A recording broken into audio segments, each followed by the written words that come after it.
Right now, you're probably not bored. You have a screen in your hand. But take the screen away. Take away the TV, the music, the book. Take away everything. Now, what do you do?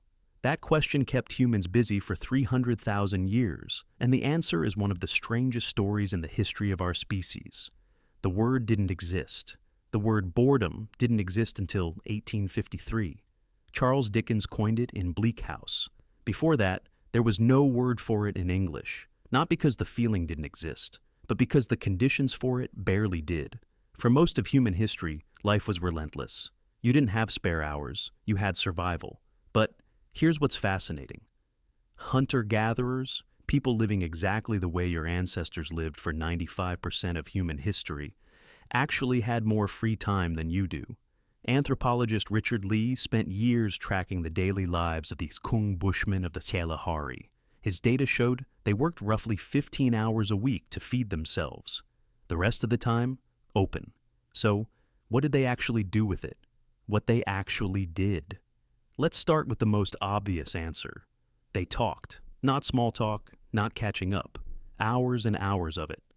Anthropologist Wiesner recorded thousands of hours of conversation among the Bushmen and found that in their downtime, over 80% of what they talked about was stories about other people. Who did what? Who said what? Who owed whom? We call that gossip. They called it society. But they also made things. Archaeologists working in Blombos Cave in South Africa found beads made from tiny snail shells, deliberately strung together 75,000 years ago. No practical purpose, just beautiful.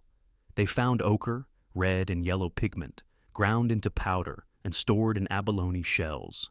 The world's oldest known art supply kit.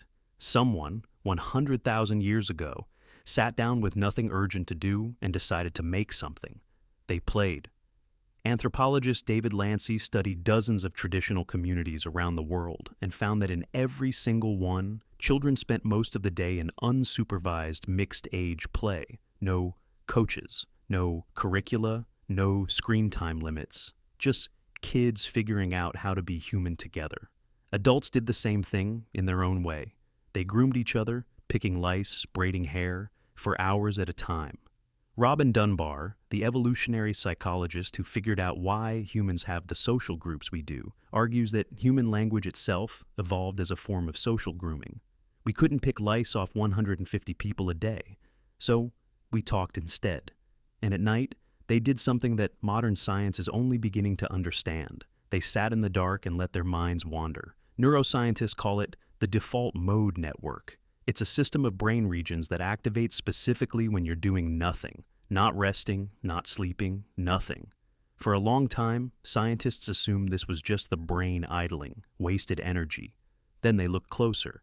The default mode network is where you simulate the future. It's where you replay the past and learn from it.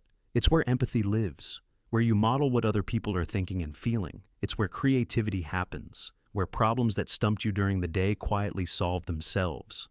The doing nothing state is not nothing.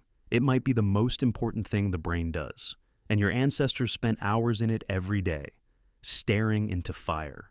Here's something researchers didn't expect.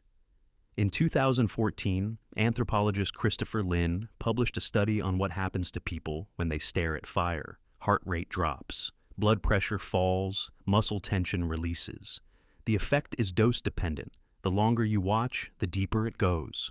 Lynn argued that humans evolved a specific response to firelight, that after millions of years of campfires, our nervous systems learned to use the sight of fire as a signal to shift into a different mode. Social, open, reflective, not switched off, switched differently on.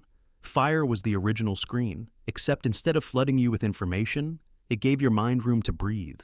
We solved boredom. That's not a metaphor. We actually did it. You will never have to sit with an unoccupied mind unless you choose to. There is always something to watch, something to read, something to scroll, and we treat that as progress. But here's what we traded away. Every time a Hadza man sat in the shade with nothing to do and nowhere to be, his default mode network was running, simulating, connecting, creating, doing the slow, invisible work that no busy brain can do. Your ancestors weren't bored, they were thinking. We just forgot that those are the same thing.